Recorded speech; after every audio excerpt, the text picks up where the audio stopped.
Hello everyone, welcome to the Mad STEM Science Camp, hosted by Middleton Robotics. I'm your resident mad scientist, Leo, and today we're going to be talking about the scientific method. Now, I may be mad, but I know that scientists use a thorough process in order to ensure that their experiments are reproducible and thorough. Now, one of the keys to this is called the scientific method. The scientific method is a way that scientists use to answer their questions using experiments and data. Now, the scientific method is so useful to scientists because it ensures that their experiments can be repeated by other scientists to make sure their results were valid.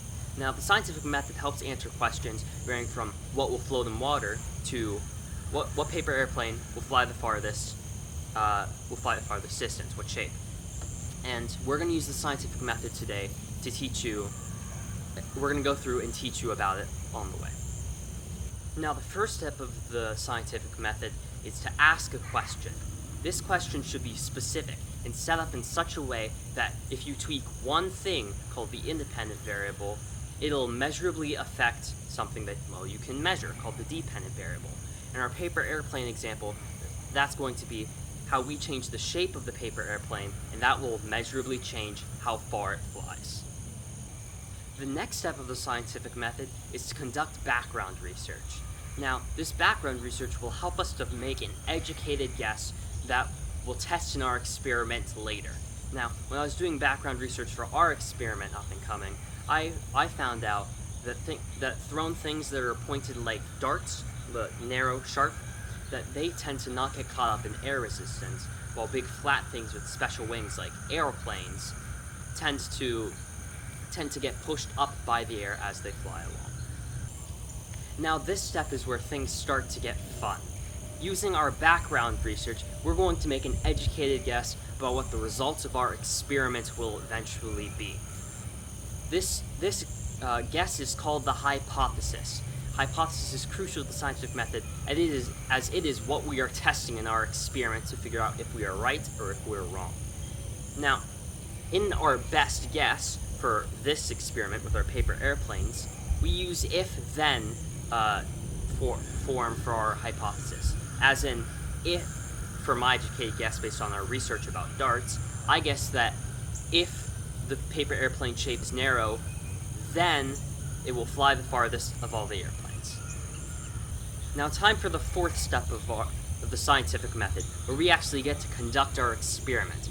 Now, during this step, you have to do some crucial things, such as designing your experiment, making a list of materials, and a list of the steps you're going to take in your experiment. Luckily for us today, I already have all that done, so we don't have to do the boring stuff on camera. But this stuff is really important. You need it to make sure the documentation is really necessary to make sure that you're doing good science, so that other scientists, if some doubt came into question about how your results came to be, they could repeat your experiments and they could see the same things that you saw.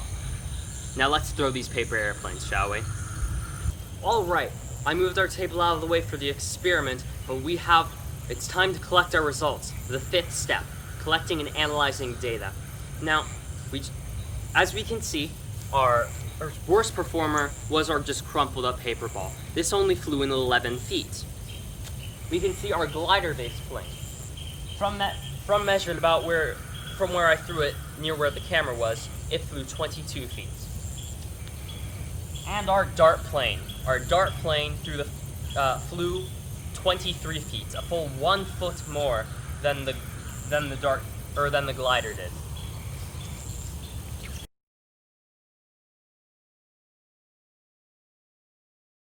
And now it's time for the last step of the scientific method, the conclusion.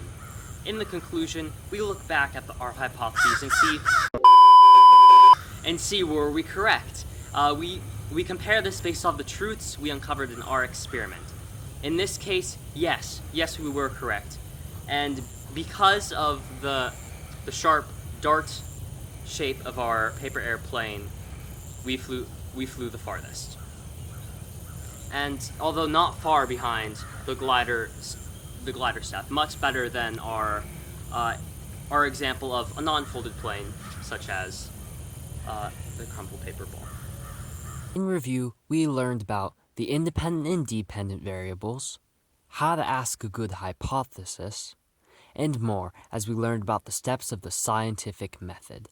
And those steps are asking a question, conducting background research, forming a hypothesis, conducting an experiment, collecting and analyzing data, and finally, the conclusion. Thanks for watching this video on the scientific method. Now, do you know how to ask questions like a scientist?